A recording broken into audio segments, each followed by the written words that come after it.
இப்ப 108 திவதேசத்து பெருமாளை சேவிச்சுட்டோம் இல்லையோ, ஒருவேளை 108 நம்மால போக முடியலாம். கண்டிப்பா எல்லாருக்கும் அந்த வாய்ப்பு கிடைக்கட்டும்.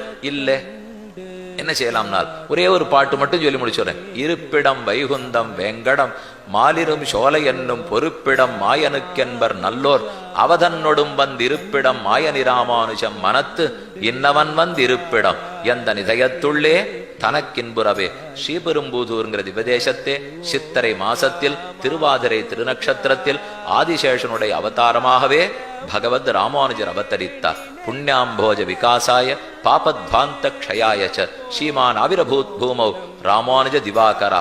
ஆதி பெருமாள் கேசவ பெருமாள் எழுந்துள்ளிருக்கிறார். க்ஷேத்திரம் பூதபுரின்னு பேர். பூதங்கடங்களாலே வழங்கப்பட்ட பெருமான் பூதபுரீசன். அங்குதான் ஸ்ரீபெரும்புதூர், அங்குதான் ராமானுஜர் அவதரித்தார். எப்போது? 1017வது வருஷம். இற்றைக்கு கிட்டத்தட்ட 1000 ஆண்டுகளுக்கு முன்னால். எல்லா திவ்வதேச பெருமானும் அவரவர்கள் இடங்களை விட்டுவிட்டு ராமானுஜர் திருவுள்ளத்தோட வந்து குடிகொண்டு விட்டார்களாம். அந்த ராமானுஜர் திருவடியை நம்ம போய் ஸ்ரீபெரும்புதூர்ல சேவிச்சுட்டோன்னு வச்சுங்க.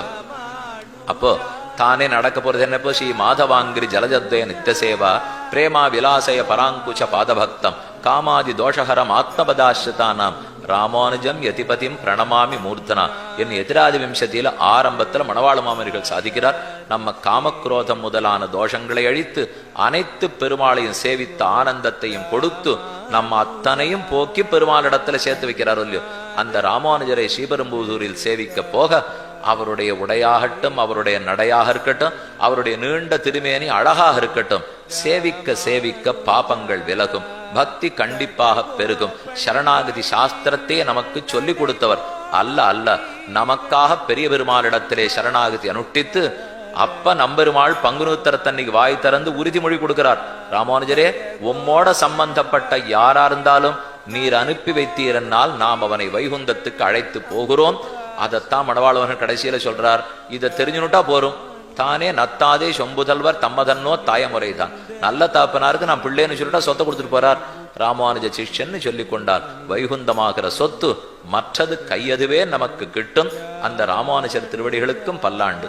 பூமன்னுமாது பொருந்திய மார்பன் புகழ்மலிந்த பாமன்னுமாற நடிபணிந்து இந்தவன் பல்கலையோர் தாம் மன்ன வந்தவி ராமானுஜன் சரணாரவிந்தன் நாம் மன்னி வாழ நெஞ்சே சொல்லுவோம் அவன் நாமங்களேன்னு சொல்லி 108 திவ்வதேச தெம்பெருமான் திருவடிகளுக்கும் வாழி வாழி வாழி பல்லாண்டு பல்லாண்டு பல்லாண்டுன்னு அந்தந்த பெருமாள் தாயாரோட கூட ஸ்ரீரங்கநாதன், ஸ்ரீரங்கநாச்சியார், திருவேங்கடமுடையான், அலர்மேல் மங்கத்தாயார், காஞ்சி தேவப்பெருமாள், பெருந்தேவி தாயார், எதுகிரி எதிராஜ பெருமாள், மேலக்கோட்டை செல்வநாராயண பெருமாள், எதிராஜவல்லி தாயார், விருந்தாரண்ய நிவாசனான திருவல்லிக்கேணி பார்சாதி பெருமாள், ருக்மிணி தாயார், எங்கெங்க அந்தந்த பெருமாள் அந்தந்த தாயாரோட இருந்து 108 திவதேச தெம்பெருமானும் பக்தர்கள் அனைவருக்கும் நன்கு அனுகிரகிக்க வேண்டும் என்ன அவர்கள் திருவடிகள்ல பிரார்த்திச்சுக்கிறேன்.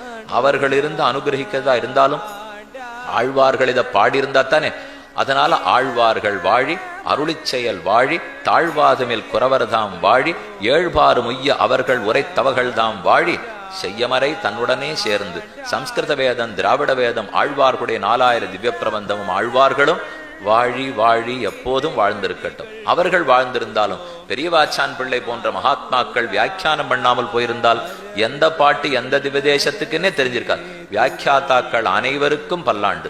நல்ல ஹோட்பாட்டுலகங்கள் மூன்னினுள்ளும் தான் நிறைந்த அல்லி கமலக்கண்ணனை அந்தன் குருகூர் சடகோபன் சொல்லப்பட்ட 1000 வல்லார்கள் நல்லபதத்தால் மனை வாழ்வர் கொண்ட வெண்டிர் மக்களேன்னு சொல்லி அமைகிறேன். ஸ்ரீமதே ரம்யஜாமாதிரு முனீந்திராய மகாத்மனே ஸ்ரீரங்க வாசினே பூயாது நித்யஸ்ரீ நித்தியமங்கலம். அனைவருக்கும் எல்லா திவதேசங்களையும் சேவிக்கும் வாய்ப்பு, யாத்திரையா ஒன்னா போய் சேவிக்கக்கூடிய வாய்ப்பு கிட்டணும் அப்படின்னு பிரார்த்தித்துக் கொண்டு